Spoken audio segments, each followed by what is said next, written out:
What's going on, all my concept thinkers? A little bit of construction and moving pieces in the office today, so we'll try to keep everything focused here, not bore you with some of these supplies and stuff.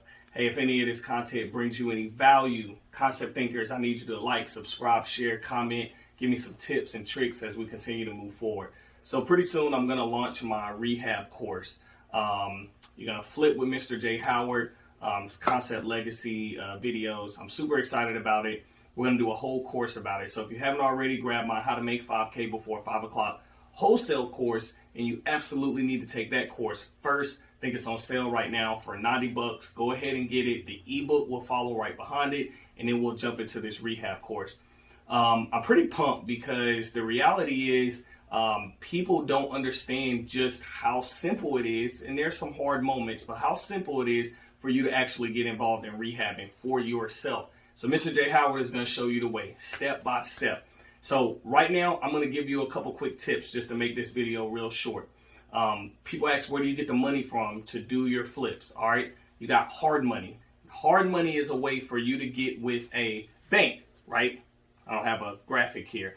All right, but you'll get with the bank, and what they do is they pull together certified investors' money, and they lend that money out based on usually the equity in your deal, your experience, or the plan, right, for what kind of deals that you have lined up, whether that be commercial deals, which I've seen very rare in the hard money world, but definitely residential deals, multifamily, or even if they're lending on a 30-year mortgage for you to keep that rental, pull out the equity of it ultimately, and then continue building your portfolio. So you can use hard money, you can use private money. Private money, if you back up just a little bit, all right, private money is going to allow you to get with some investors that usually deal with like note investing. All right, they're going to put some capital into your deal to allow you to take those funds and flip the property, right?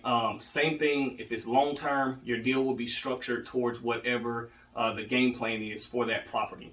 All right, that's how private money works. And of course, private money doesn't have to be that sophisticated. Maybe you know somebody with a little bit of extra wealth laying around, or maybe you have a couple of partners that want to dive into a deal together. All I would suggest is if you're going to use private money, make sure you read the fine print. And if you're doing private money with somebody who's not a quote unquote certified investor, make sure that you utilize an attorney to draw up your contract to make sure all the I's are dotted, all the T's are crossed. All right. And then, of course, you can use your personal money. And I've seen this often. I know there's so many gurus out there that can tell you how to gain business credit via business credit cards or maybe some other type of lender, all right, to give you the funds that you need to flip these properties.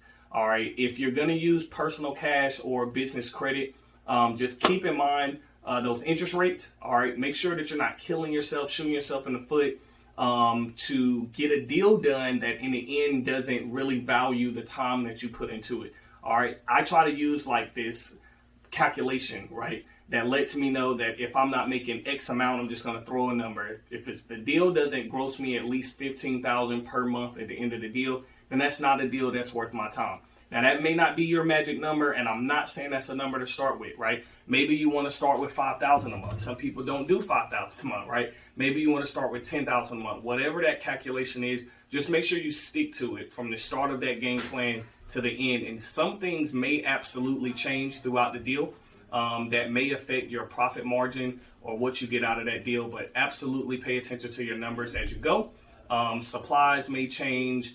Obviously with the increase of fuel and different things like that, that can all kind of affect what kind of things that you. All right, and just to close out, sorry about that. So just to close out, just make sure that you absolutely, take advantage of paying attention to what your numbers are from start to finish.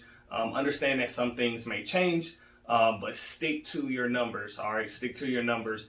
If you're going to use your personal cash, and that's in any type of funding option that you have, make sure that you pay attention to your numbers throughout the duration of the deal. Also, for your private cash and private credit, I do highly recommend. I'm not a guru on credit, but I know a couple good people that could possibly help you out with that. But if you're going to start, make sure that you have your personal credit in play. All right, so if you're not where you want to be with your personal credit, do work to get it up because that's going to help you maximize the profit on your deal. Also can limit the time that you're inside of that project, which means lower cost towards interest, right? So less profit going towards interest, more profit going to your pocket. But then also your business credit. Take advantage of setting up your business. If you need help with that, go to MrJHoward.com. I'll help you set up your business and give you some good tips on how to start your entity, how to work your entity, get your bank account, etc. But you want to make sure that when you do set that stuff up, you start signing up for accounts, all right? Maybe it's through your local paint company like Sherwin-Williams.